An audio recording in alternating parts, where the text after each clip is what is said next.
Jake Morrison stood in the massive docking bay of the starship Celestial Horizon, staring up at the vessel he'd spent the last 6 months rebuilding from the ground up. His jumpsuit was covered in oil stains and burn marks from welding. His hands were calloused and scarred from countless hours working with hot metal and live electrical systems. But none of that mattered right now because his baby was finally ready to fly. The ship gleamed under the dock lights. Every panel was perfectly aligned. Every system had been tested and retested. Jake had personally designed and installed a completely new fusion drive system that increased the ship's efficiency by 40%. 40%. That was unheard of in the engineering community. Other mechanics had called him crazy when he proposed the design. They said it couldn't be done. They said human technology wasn't advanced enough. But Jake proved them all wrong. He pulled out his data pad and scrolled through the final checklist one more time. Everything was green across the board. The engines purred like a contented cat. The power distribution was flawless. Even the backup systems had backup systems. The ship could fly through a meteor storm and come out singing. Jake had already packed his personal gear in his assigned quarters on Deck 3. He'd even picked out which coffee mug he'd use in the morning. After 15 years working on various ships across the galaxy, he was finally going to serve on a vessel that was truly his creation. This was supposed to be his crowning achievement. The main airlock hissed open and a group of aliens marched into the docking bay. Leading them was Commander Thren, a Vexillary who stood nearly 7 feet tall with blue-gray skin and 4 arms. His species was known throughout the galaxy for their intelligence and their massive egos. Thren wore the crisp uniform of a coalition captain with enough medals pinned to his chest to sink a small boat. Behind him came the crew.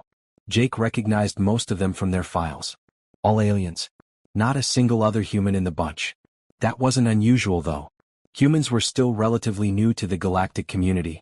Most alien species had been exploring space for thousands of years while humans had only been out here for about 70 years. Thren stopped in front of the ship and pulled out his own data pad. His thin lips moved as he read through something. Jake walked over with a friendly smile. Commander Thren. Good to finally meet you in person. I'm Jake Morrison, the chief engineer who worked on your ship. I've prepared a full briefing on the new drive systems and there are a few quirks you should know about before we... Yes, Thren interrupted without looking up from his pad. The human mechanic. I've been reviewing the personnel roster. Jake's smile faltered slightly. Well, I prefer engineer, but sure. Anyway, there are some important things about the fusion drives that only I know. The tuning process is really specific and if something goes wrong during flight, you'll need someone who understands. Mr. Morrison. Thren finally looked at him. His large black eyes were cold and dismissive. I appreciate the work you've done here. Truly. For a human, the results are quite adequate. Adequate? Jake felt his jaw tighten. He'd just performed a miracle of engineering and this guy called it adequate? Thren continued, however, I've decided to make some changes to the crew manifest. We won't be requiring your services for this maiden voyage. The words hit Jake like a physical blow. I'm sorry, what? This is my ship. I built these engines from scratch. Nobody knows them better than... My chief engineer, Vexlar, has 17 years of experience with advanced propulsion systems, Thren said, gesturing to one of his crew members. My entire engineering team consists of graduates from the Vexillary Technical Institute, the finest engineering school in the known galaxy. They are more than capable of maintaining whatever systems you've installed. But these aren't standard systems. Jake's voice rose slightly. I designed them specifically. The calibration sequence alone requires. Mr. Morrison, let me be frank with you. Thren crossed 2 of his 4 arms. Your species has been in space for barely a human lifetime. The Vexillary have been building starships for 3,000 years. Do you really think we cannot manage technology created by someone from a species that only recently discovered faster-than-light travel? Jake felt his face flush hot. Around them, some of the alien crew members were watching the exchange with obvious amusement. One of them was actually laughing. Commander, I'm not trying to insult your crew. I'm sure they're great at what they do. But these engines are different. They use principles that most species haven't explored because you humans are so special? Thren's voice dripped with sarcasm. Because you possess some unique insight that we advanced species lack? Please, Mr. Morrison. Your ego is showing. It's not about ego. Jake protested. It's about practical knowledge. I spent 6 months on those drives. I know every wire, every connection, every potential failure point. If something goes wrong out there and you don't know how to fix it, Then we will fix it using proper engineering protocols and advanced diagnostic equipment, Thren said firmly. Not by banging on panels with primitive tools and hoping for the best, which I'm told is the human approach. Several of the alien crew members actually laughed out loud at that. Jake felt his ears burning. Listen, Commander. This discussion is over. Thren made a dismissive gesture with one hand. Station security will escort you off the vessel. You'll receive full payment for your contracted work. Consider yourself fortunate that we don't dock your pay for the substandard documentation you provided. Substandard? Jake couldn't believe this. I wrote 300 pages of detailed specifications. In human technical language which is barely comprehensible, Thren said. Now please leave. We have a schedule to maintain. 2 security guards approached. They weren't rough, but they made it clear Jake needed to go. He grabbed his gear bag from near the airlock and walked down the ramp, his face burning with humiliation and anger. He stood on the dock and watched as the crew boarded his ship. His ship. The vessel he'd poured his heart and soul into for half a year. Thren didn't even glance back at him. The docking clamps released with a heavy clunk. The engines that Jake had built with his own hands began to hum. The celestial horizon lifted smoothly off the dock, rotated toward the station exit and accelerated away. Jake watched until it jumped to light speed and vanished. An older human dock worker walked up beside him. Tough break, kid. Yeah, Jake said quietly. Tough break. For what it's worth, I heard you did amazing work on that ship. Jake nodded slowly, still staring at the empty space where his ship had been. They're gonna regret this. Those drives need specific maintenance. When something goes wrong. When? When? Jake repeated firmly. Not if. When? He turned and walked toward the station bar. He needed a drink. 3 days later, Jake was in his small apartment watching a mindless action movie when his communication terminal beeped. It was an official coalition frequency. He almost ignored it. But something made him answer. The face that appeared on screen was a dispatch officer who looked stressed. Mr. Morrison? Jake Morrison? That's me. We have a situation. The celestial horizon is stranded in deep space. Total engine failure. Life support is degrading. They have approximately 72 hours of air left. Jake sat up straight. What happened? We don't know. Their chief engineer can't restart the fusion drives. They're requesting emergency assistance. Jake felt a dark satisfaction bloom in his chest. He'd warned them. He tried to tell them. But did they listen? No. Why are you calling me? The dispatcher looked uncomfortable. Because according to the engineering logs, you designed and built those drives. You're the only person who might be able to save them. Jake leaned back and thought about Commander Thren's dismissive attitude. The way he'd been laughed at. Called primitive. I see. And what's in it for me? Mr. Morrison, there are 240 people on that ship. I know. I'm asking what's in it for me. The dispatcher swallowed hard. What do you want? Jake smiled, but it wasn't a friendly expression. Triple hazard pay. Full authority over the engineering department when I get there. And Commander Thren apologizes to my face. In person. On his knees if I'm feeling petty that day. Done. All of it. Just please hurry. I'll need a fast ship. Already arranged. Dock 7. Jake grabbed his gear and headed for the door. Time to go save some people who thought humans weren't good enough. Time to show them exactly what a human engineer could do. The courier ship cut through space at maximum velocity. Jake sat in the cramped passenger compartment, his boots propped up on his gear bag, reviewing the diagnostic data that the celestial horizon had transmitted. His datapad screen glowed in the dim light as he scrolled through page after page of error codes and system failures. About halfway through the report, Jake started laughing. Not a pleasant laugh. More like the sound of someone who'd just been proven absolutely right about something terrible. The pilot, a gruff human woman named Rita, glanced back at him through the cockpit door. Something funny about people dying? No, Jake said, wiping his eyes. Something funny about idiots who thought they knew better than the guy who built their engines. He turned the pad around to show her a specific error log. See this? They tried to optimize my fusion containment system using standard Vexillary engineering protocols. And that's bad. That's like trying to put diesel fuel in an electric car and wondering why it doesn't work. Jake shook his head in amazement. My drives use a completely different approach to plasma management. The Vexillary method increases efficiency in their systems, sure, but in mine? It's like introducing poison into the bloodstream. The whole thing just shuts down to prevent a catastrophic explosion. Rita whistled low. So they nearly blew themselves up? Yep. The safety systems I installed saved their lives and they don't even know it. Jake scrolled further. And look at this. They disconnected 3 different backup regulators because they thought they were redundant. In a Vexillary ship maybe they would be. But I designed the system with intentional redundancy because humans learned a long time ago that when you're in deep space, you need backup systems for your backup systems. How bad is it really? Jake's smile faded. Bad. They've got maybe 72 hours of life support left. The fusion core is completely offline. Even the auxiliary power is running on fumes. If I can't get those drives running again, everyone on that ship is dead. Can you fix it? Honestly? I don't know. They've done so much damage that I might not be able to undo it all in time. Jake leaned back and closed his eyes. But I'm gonna try. The rest of the flight passed in silence. Jake dozed fitfully, dreaming about engine schematics and power flow diagrams. When Rita finally announced they were approaching the celestial horizon, Jake was already strapping on his tool belt and checking his equipment. The stranded ship appeared on the view screen and Jake's heart sank. The celestial horizon was completely dark except for a few emergency lights. No running lights. No engine glow. Nothing. It looked like a corpse floating in space. Rita maneuvered the courier ship to the docking port and connected with a solid thunk. Good luck in there. Thanks. Keep the engine warm.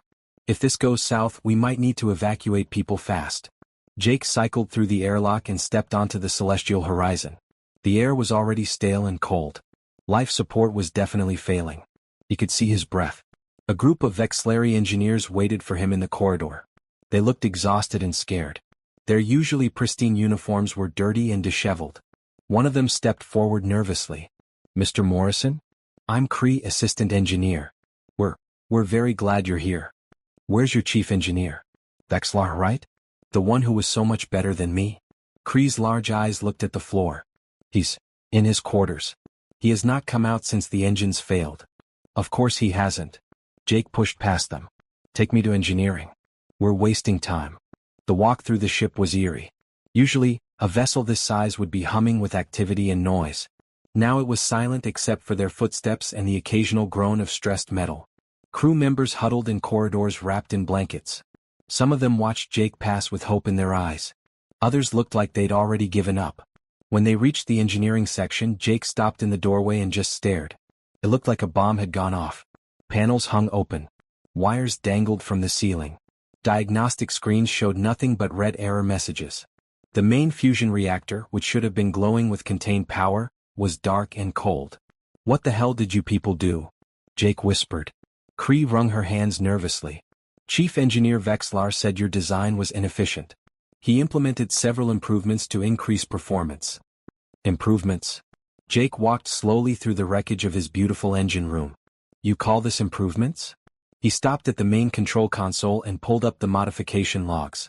With each entry he read, his anger grew hotter. He disabled the secondary plasma regulators. He rerouted the coolant system. He changed the magnetic containment frequency. Jake's voice got louder with each item. He basically took a finely tuned instrument and hit it with a sledgehammer. We tried to tell him that perhaps we should consult the original documentation, Cree said quietly. But he said that human engineering was primitive and simplistic. He said any competent engineer could improve upon it. Jake spun around to face the assembled engineers. There were 6 of them, all looking guilty and terrified. Let me explain something to you, Jake said, his voice tight with controlled fury. Human engineering isn't primitive. It's practical. We design things to be fixed with basic tools in emergency situations because we learned the hard way that fancy solutions fail when you need them most. We build in redundancy because we'd rather have a system that works at 80% efficiency all the time than one that works at 100% efficiency until it catastrophically fails. He pointed at the dead fusion core. That drive system was designed to run for 10 years straight without major maintenance. It was designed to be repaired by a single person with a standard toolkit. It was designed to survive stupid mistakes and keep people alive. And your chief engineer destroyed all of that because his ego couldn't handle the idea that a human might know something he didn't. The engineers stood in shocked silence. Finally, Cree spoke up. Can you fix it, Mr. Morrison? Jake took a deep breath and forced himself to calm down. These people were scared and dying wasn't going to help anything. I don't know, he admitted. But I'm going to try. First, I need to know exactly what modifications were made. Every single change, no matter how small. We kept detailed logs, Cree said, pulling up a file on her data pad. Everything is documented. Jake took the pad and started reading. The more he read, the worse it got. They hadn't just made a few tweaks. They'd fundamentally altered how the entire system operated. Okay, he said finally. Here's the situation. To properly repair this, I'd need about 2 weeks and a full engineering team. We don't have that. We have maybe 60 hours before the air runs out. So we're going to die, one of the other engineers said flatly. I didn't say that. Jake pulled off his jacket and rolled up his sleeves. I said I can't fix it properly. But I might be able to fix it enough. Enough for what? Enough to get life support back online. Enough to get basic maneuvering. Maybe enough for one short faster-than-light jump back to Coalition space. Jake started pulling tools from his belt. It's not going to be pretty and it's definitely not going to be safe. But it'll keep you alive. Cree's face brightened with hope. What do you need us to do? First, I need you to bring me every piece of non-essential equipment on this ship. Fancy gravity plating in the officers' quarters? I'm stripping it for parts. Decorative lighting on the bridge? We're pulling the power cells. Automated food synthesizers? Gone. If it's not essential for keeping people alive or moving the ship, I'm cannibalizing it. The engineers looked horrified. Commander Thren will never approve such destruction of ship systems. Then Commander Thren can come down here and tell me himself. Jake grabbed a plasma cutter and ignited it. The blue flame cast dancing shadows on the walls. But I'm guessing he's hiding in his quarters just like your chief engineer. So unless someone with more rank than me wants to take responsibility for everyone dying, I suggest you start bringing me those parts. Nobody moved for a moment. Then Cree nodded firmly. I'll coordinate the salvage teams. What else? Jake felt a slight smile tug at his lips. You're all right, Cree. Second, I need someone to manually monitor the reactor temperature while I work. It's going to spike a few times and I need warnings before things get dangerous. I can do that, another engineer volunteered. Good. The rest of you start sealing off non-essential sections of the ship. We're going to need to conserve every bit of air and heat we can. The team scattered to their assignments. Jake turned to face the cold fusion reactor and cracked his knuckles. All right, you stubborn piece of junk. Let's see if I remember how to perform miracles. He pressed the plasma cutter against the first damaged panel and got to work. Sparks flew in the cold air. Time to show these aliens what human engineering was really capable of. Jake worked for 3 hours straight without stopping. His hands moved with practiced precision, cutting away damaged components and salvaging what he could from the wreckage. Sweat dripped down his face despite the cold air. The plasma cutter sent up showers of sparks that reflected in his safety goggles. Cree returned with the first load of salvaged parts. She had power cells from the officers' quarters, relay circuits from the decorative bridge lighting, and plasma conduits from the automated kitchens.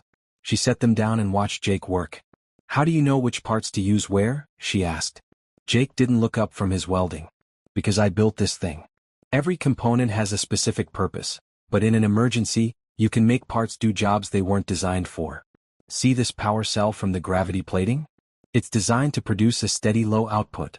But if I bypass the regulator and wire it directly into the secondary plasma feed, I can get short bursts of higher power. But won't that damage the cell? Yep. It'll burn out after maybe 10 hours of use. But we don't need 10 hours. We just need enough time to get this ship moving again. Jake finished the weld and moved to the next connection. Human engineering is all about trade-offs. Perfect solutions don't exist in the real world. You take what you've got and make it work. More engineers arrived with salvaged components. Jake directed them where to place everything, creating organized piles of parts around the engine room. The Vexillary engineers watched in fascination as he grabbed seemingly random pieces and integrated them into the damaged systems. One engineer pointed at Jake's work. That connection violates 3 different safety protocols. Actually, Jake said cheerfully. But those protocols assume normal operating conditions. This isn't normal. This is survival. He pulled himself under the main reactor housing and started reconnecting plasma feeds. His voice echoed from beneath the machinery. Cree, hand me that magnetic coupler. No, the other one. Yeah, that's it. Cree passed him the part. Mr. Morrison, may I ask you something? Call me Jake. And sure, ask away. Why are you helping us? Commander Thren treated you terribly. He insulted you and your species. You would be justified in leaving us to our fate. Jake was quiet for a moment. The only sound was the whir of his power wrench. Finally he spoke. Because that's not who humans are. Yeah, Thren's an idiot and he deserves everything that's happening to him. But there are 240 people on this ship. Most of them had nothing to do with his decision. Kids, families, people just trying to do their jobs. I'm not going to let them die because their captain is a prejudiced fool. He slid out from under the reactor, his face smudged with grease. Besides, the best way to prove someone wrong isn't to let them fail. It's to succeed despite them. When we get out of this, nobody's going to remember that Thren insulted humans. They're going to remember that a human saved everyone's lives when the so-called superior aliens couldn't. Kree smiled, her large eyes crinkling at the corners. You are quite wise for a primitive species. Jake laughed. Was that a joke? Did you just make a joke? I have been observing human humor. Was it inappropriate? No, it was perfect. Jake stood up and stretched his back. It cracked loudly. Okay, we're making progress. But we've got a problem. What kind of problem? Jake pulled up a diagnostic screen. I can get the reactor online. I can restore life support. But we're not going to have enough power for shields and engines at the same time. Which means if anything goes wrong during our escape, we're sitting ducks. As if on cue, an alarm blared throughout the ship. The emergency lighting switched to red. A voice came over the intercom system. Attention all crew. 3 unidentified vessels approaching. Configuration matches known Carvorian raider designs. Estimated time to intercept, 8 hours. Jake and Kree locked eyes. The Carvorians were scavengers who preyed on disabled ships. They'd strip the celestial horizon for parts and either kill the crew or sell them as slaves. 8 hours, Jake said quietly. I needed at least 12 to do this properly. Can we make it? Jake looked at the dismantled engine systems, the piles of salvaged parts, the miles of wiring that needed to be reconnected. By every logical measure, it was impossible. There simply wasn't enough time. But humans had never let logic stop them before. Yeah, he said, grabbing his tools. We can make it. But everyone needs to help. I'm going to give each of you a specific task. The work is going to be dangerous and if you do it wrong you could blow us all up. But we don't have time for me to do everything myself. We will help, Kree said firmly. The other engineers nodded in agreement. Good. Listen carefully. Jake pointed at different parts of the engine room. You two start reconnecting the primary power conduits. Follow the color coding exactly. Red to red, blue to blue. Don't mix them up or we'll have a plasma explosion. You 3, take these magnetic couplers and reinstall them on the reactor housing. They need to be torqued to exactly 15 Newton meters. Not 14, not 16. Exactly 15. He turned to Kree. You're with me. We're going to manually restart the fusion reaction. It's the most dangerous part and if something goes wrong, we need someone smart enough to shut it down before it kills everyone. I am honored by your trust, Kree said. The team split up and got to work. Jake moved through the engine room like a conductor leading an orchestra, checking everyone's work, making adjustments, offering encouragement. When one engineer made a mistake connecting the conduits, Jake caught it before any damage was done and showed them the correct method. Don't feel bad, he told the embarrassed engineer. This stuff is tricky even for humans who've trained for years. The fact that you're picking it up this fast is impressive. Time blurred together. Hours passed in a frenzy of welding, wiring, and welding some more. Jake's hands developed new blisters on top of old calluses. His eyes burned from staring at bright plasma arcs. His back screamed in protest every time he bent or twisted. But slowly, impossibly, the engine room started to look functional again. With 4 hours until the raiders arrived, Jake gathered everyone around the main reactor control panel. Okay, moment of truth time. We're going to attempt a cold start of the fusion reaction. In a perfect world, this process takes 6 hours and involves gradual temperature increases monitored by sophisticated computer systems. We don't have 6 hours and most of those computer systems are fried. So we're doing this manually. Is that safe? One engineer asked nervously. Not even a little bit, Jake admitted. If the plasma containment fails, the reactor will explode and vaporize the entire engineering section. Maybe the whole ship. The engineers looked at each other fearfully. But, Jake continued, if we don't try, the raiders will definitely kill us. So it's a guaranteed death versus a possible death. I'll take those odds any day. He placed his hand on the startup controls. Everyone get behind the blast shields. If this goes wrong, at least some of you might survive. What about you? Kree asked. Someone needs to monitor the reaction directly. That's me. Now get behind the shields. Reluctantly, the engineers moved to safety. Jake was left alone at the control panel. He took a deep breath and began the startup sequence. The reactor hummed to life. Numbers scrolled across the diagnostic screen. Temperature rising. Plasma containment holding. Magnetic field stabilizing. Then the first warning alarm sounded. Temperature spike in chamber 3. Jake's hands flew across the controls, manually adjusting the containment field. The alarm stopped. He exhaled. Another alarm. Pressure imbalance in the secondary feed. Jake compensated, rerouting plasma through a tertiary channel that wasn't designed for that purpose. The ship groaned and shuddered. But the pressure equalized. A third alarm. This one louder and more urgent. The magnetic containment was fluctuating wildly. Come on, Jake muttered, frantically inputting corrections. Hold together, you stubborn piece of junk. Just hold together. The reactor shrieked like a living thing. The lights in engineering flickered. Jake could feel the heat from the reactor even through the shielding. Sweat poured down his face. And then, suddenly, everything stabilized. The alarm stopped. The numbers on the screen turned from red to yellow to green. The reactor was purring like a contented cat. Jake slumped against the control panel, his legs shaking. We got it. We actually got it. Cree and the other engineers emerged from behind the blast shields, their faces alight with hope. Life support is coming back online, one of them reported. Air circulation restored. Temperature rising. Engines? Jake asked. Running at 35% capacity. Enough for maneuvering and one short faster-than-light jump. Jake allowed himself a small smile. They'd done it. Against all odds, with salvaged parts and jury-rigged solutions that would make any proper engineer faint, they'd brought the ship back from the dead. Then another alarm sounded. This one from the ship's sensors. The raiders are here, Cree said, her voice tight with fear. They're early. They're already in weapons range. The ship shuddered as the first blast hit their non-existent shields. Jake grabbed the edge of the control panel to steady himself. Get me Commander Thren, he said. It's time for that idiot to make a choice. The ship shuddered again as another blast from the raiders hammered into the hull. Without shields, the celestial horizon was taking direct hits. Jake could hear the groaning of stressed metal and the hiss of emergency force fields sealing minor breaches. Someone get Thren down here now. Jake shouted over the alarms. Cree was already on the comm system. Commander Thren, your presence is urgently required in engineering. There was a long pause. Then a weak voice came through the speaker. I cannot. I am unwell. Handle the situation yourself. Jake grabbed the comm unit from Kree's hands. Listen to me, Thren. I just saved your ship and your crew. The least you can do is come down here and make a decision. We have maybe 2 minutes before those raiders blow us apart. Another pause. Another impact shook the ship. Lights flickered.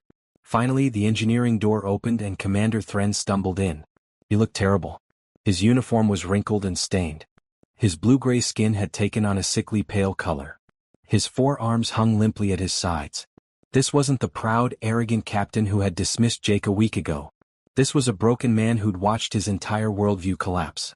What do you want from me? Thren asked quietly. Jake gestured to the power distribution screen. We've got engines running at 35%. That's enough to charge the faster-than-light drive and make one jump. But here's the problem. The weapon systems need the same amount of power as the engines. I can give you one or the other, but not both. Thren stared at the screen like it was showing him his own death sentence. What are our options? Option 1, I route all power to weapons. We might destroy one raider ship before the other two overwhelm us and tear us apart. Option 2, I route all power to the faster-than-light drive. We jump blind to random coordinates and hope we end up somewhere safe instead of inside a star or a planet. Those are both terrible options. Yeah, well, we're working with what we've got. Jake crossed his arms. So what's it going to be, Commander? You're the captain. Make a decision. Thren looked around the engine room at his crew. They were all watching him, waiting for orders. For the first time since Jake had met him, Thren actually looked uncertain. What would you do? Thren asked. The question caught Jake off guard. What? If you were captain, what would you choose? Jake took a breath. With weapons, we're making a last stand. Maybe we get lucky and take out 2 ships instead of 1, but eventually we lose. With the engines, we've got a chance. It's a risky chance, but it's better than certain death. Thren nodded slowly. You have more experience with desperate situations than I do. My people have had advanced ships and safe routes for centuries. We've forgotten what it means to gamble with our lives. Another impact. Closer this time. The raiders were getting bolder.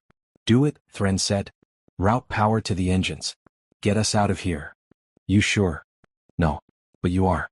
And right now that's enough. Thren looked Jake in the eyes. I was wrong about you. About humans.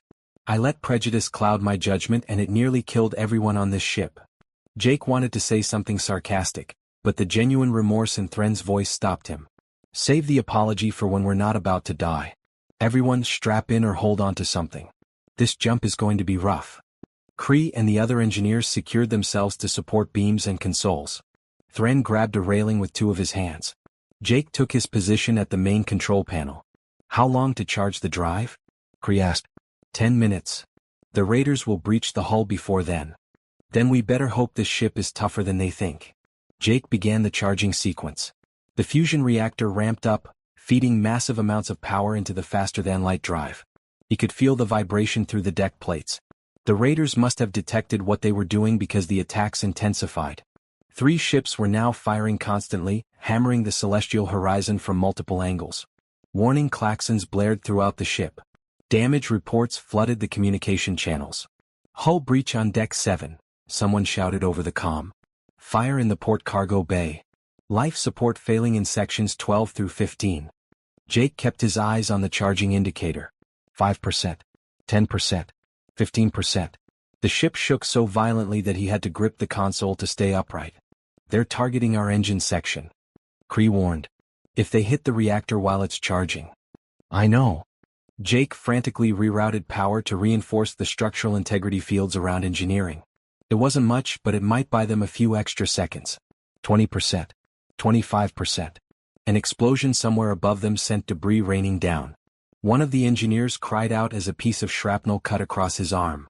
Kree rushed to help him, wrapping the wound with a piece of torn fabric. 30%. 35%. They're preparing boarding craft, Thren said, reading the tactical display. If they get people on this ship, then our security teams will deal with them. Stay focused.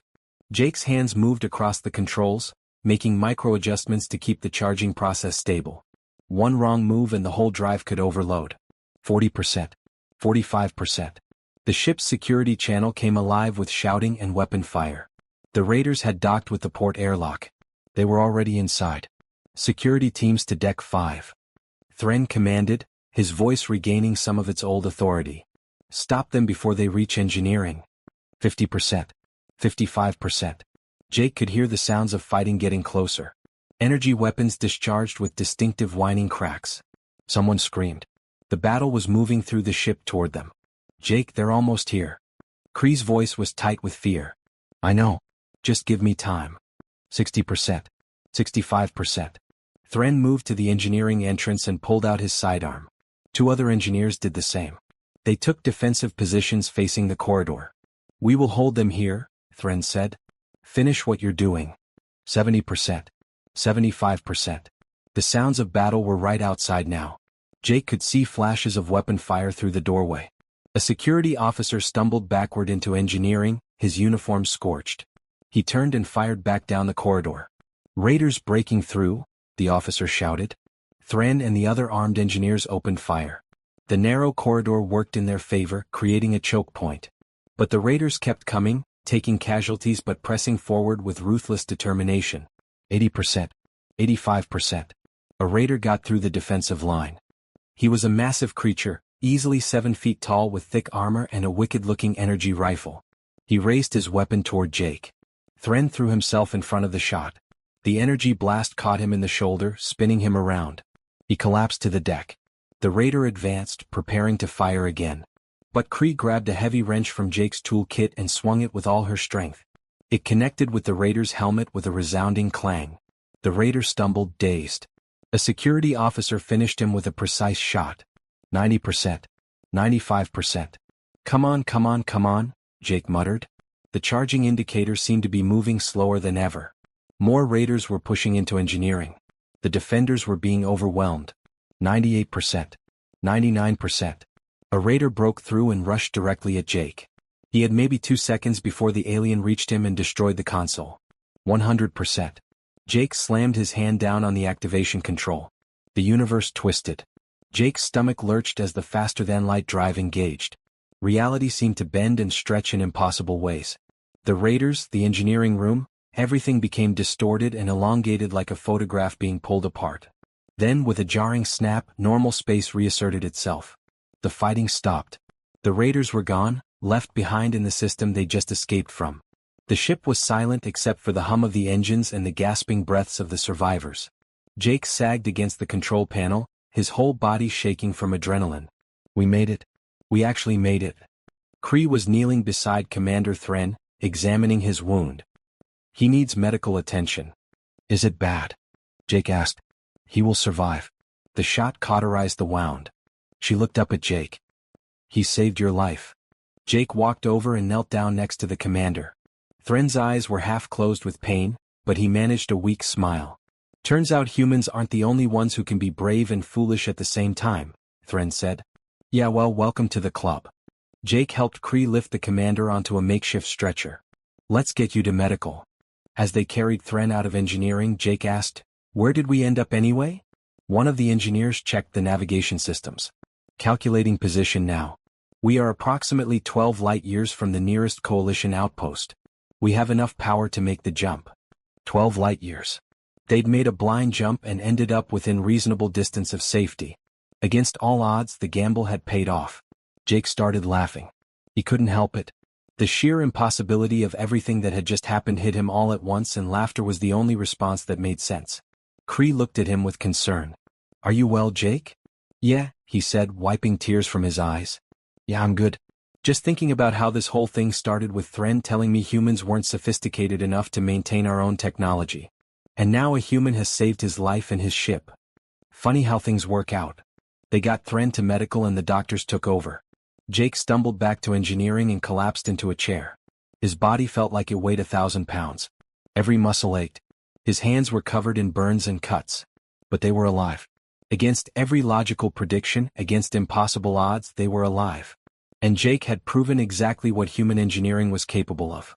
The Celestial Horizon limped into Coalition Station 7 3 days later. The ship looked like it had been through a war, which in a way it had. Scorch marks covered the hull. Several sections were sealed off due to hull breaches. The engines sputtered and wheezed, barely maintaining power. But everyone on board was alive. That was what mattered. Jake stood in the docking bay as the station crews swarmed over the ship, beginning emergency repairs. He'd been awake for most of the past 72 hours, constantly monitoring the patched-together systems to make sure nothing catastrophic happened during the final jump. Now that they were safe, exhaustion hit him like a physical weight. Kree approached him with a steaming cup of something that smelled like coffee but probably wasn't. The medical staff cleared me to leave. I wanted to thank you before you departed. Jake accepted the cup gratefully. You don't need to thank me. You helped save the ship just as much as I did. No, Kree said firmly. You saved us. Without your knowledge and your willingness to help despite how you were treated, we would all be dead. I will not forget that. None of us will. How's Thren doing? He will recover fully. The shoulder will take time to heal, but there is no permanent damage. Kree hesitated.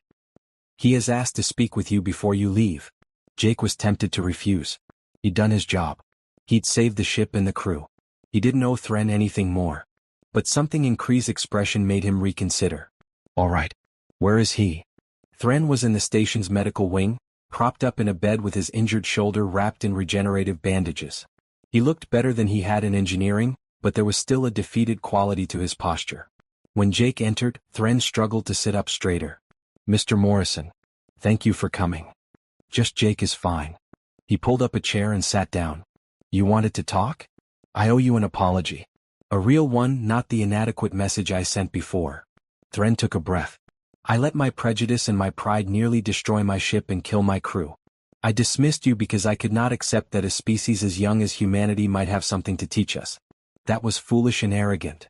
Jake said nothing, letting the commander continue. You were right about everything. Your engine design was brilliant. Your documentation was thorough. And when disaster struck, you saved us all despite having every reason to let us die.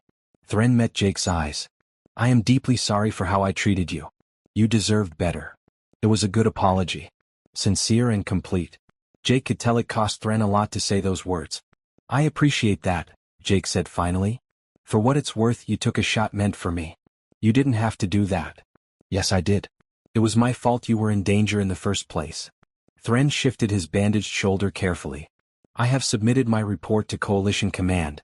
I recommended that you receive full commendation for your actions and that I be formally reprimanded for mine. You didn't have to do that. Yes, I did. Actions have consequences. I nearly caused a disaster through my prejudice. That should be on my record. Jake stood to leave. Get some rest, Commander. And maybe think twice before dismissing someone based on their species next time. I will. That is a promise. The real reckoning came a week later when Jake was called before a Coalition review board. He'd submitted his detailed report of everything that happened, including the full accounting of the damage caused by the unauthorized modifications to his engine systems. He'd also submitted his bill, triple hazard pay as promised, plus compensation for 6 months of work that had been essentially destroyed. The review board consisted of 5 officials from different species, including 1 human. They sat behind an imposing desk in a formal hearing room. Jake stood before them in his cleanest jumpsuit, which still had a few oil stains he couldn't quite get out. The chairperson, a dignified Trendari named Council Member Voss, reviewed the documents on her data pad. Mr. Morrison, we have reviewed your report and the reports submitted by Commander Thren and his crew. We have also reviewed the engineering logs and diagnostic data from the celestial horizon. Jake waited. He'd learned that with bureaucrats, patience was essential. The evidence is clear, Voss continued. Commander Thren's decision to dismiss you was based on prejudice rather than competence. His chief engineer's subsequent modifications to your systems violated numerous protocols and nearly resulted in catastrophic loss of life. One of the other board members, a Vexlari, spoke up defensively. However, it should be noted that the modifications were made in good faith, attempting to optimize what appeared to be inefficient systems. The human board member, a stern woman named Director Hayes, cut in sharply. They appeared inefficient because the Vexlari engineers didn't understand the design philosophy.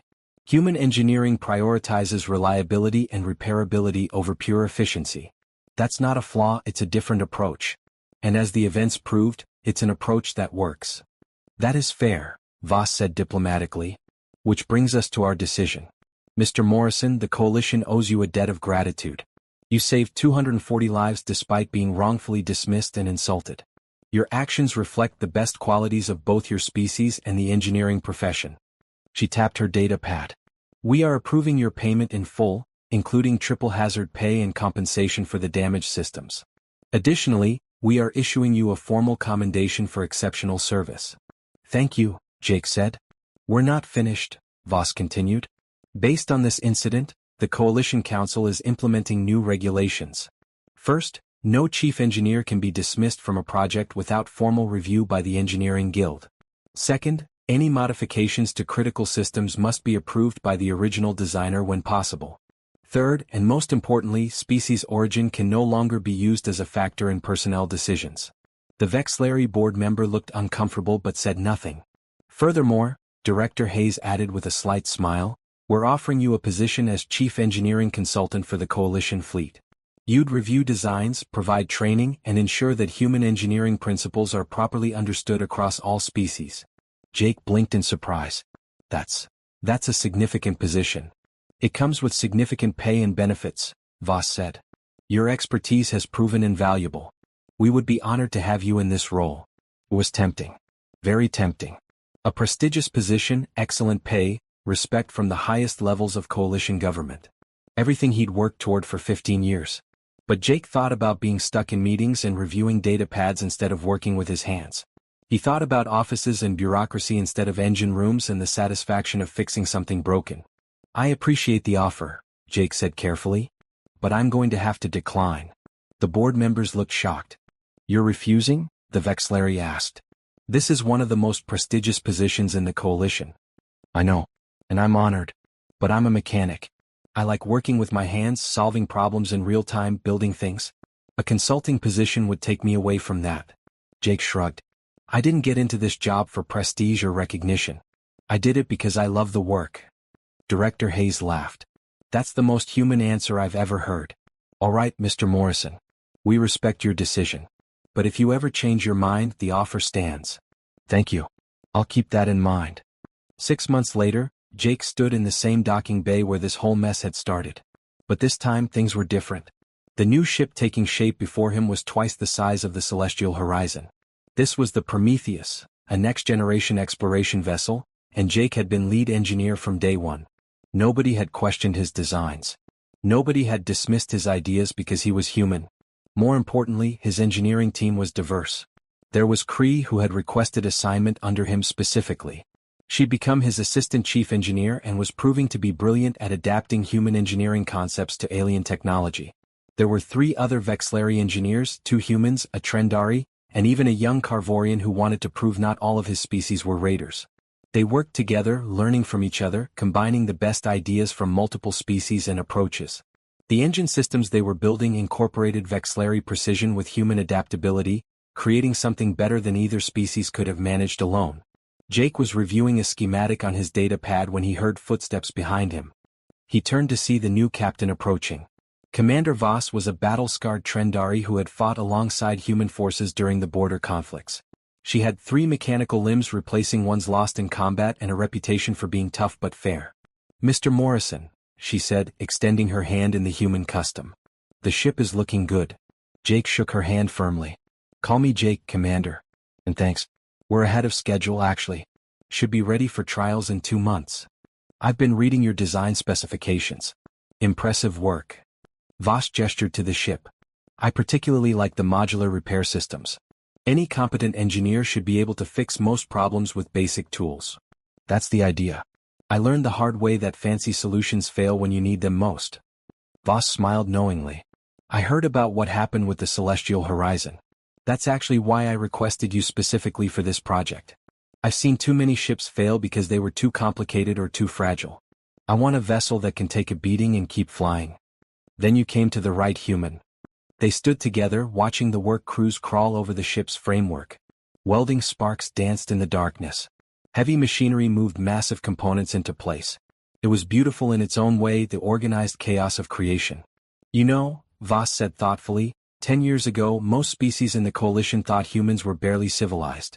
Now, human engineering principles are being taught in universities across the galaxy. That's quite a shift." Jake smiled. "We're good at proving people wrong. It's kind of our specialty." Cree approached with a data pad, her face troubled. "Jake, we have a problem with the secondary plasma manifold. The Vexillary specs call for a fixed installation, but that makes it nearly impossible to repair in space." "Show me." They walked toward the ship together, discussing solutions. Jake suggested a modular design that could be swapped out if damaged. Cree proposed reinforcing it with materials that could handle the additional stress. By the time they reached the problem area, they had a solution that combined both approaches. This was what Jake loved. Not the recognition or the accolades but the work itself. The challenge of taking raw materials and ideas and turning them into something functional and beautiful. The satisfaction of solving problems that seemed impossible. He thought about Commander Thren, who had dismissed him as primitive and unsophisticated.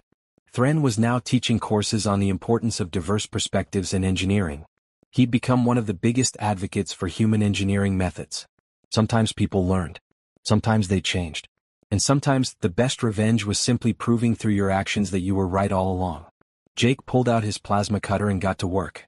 There was a ship to build, and it was going to be the finest vessel in the coalition fleet. Not because it was perfect or elegant or sophisticated, but because it would work. And in the end, that was all that really mattered.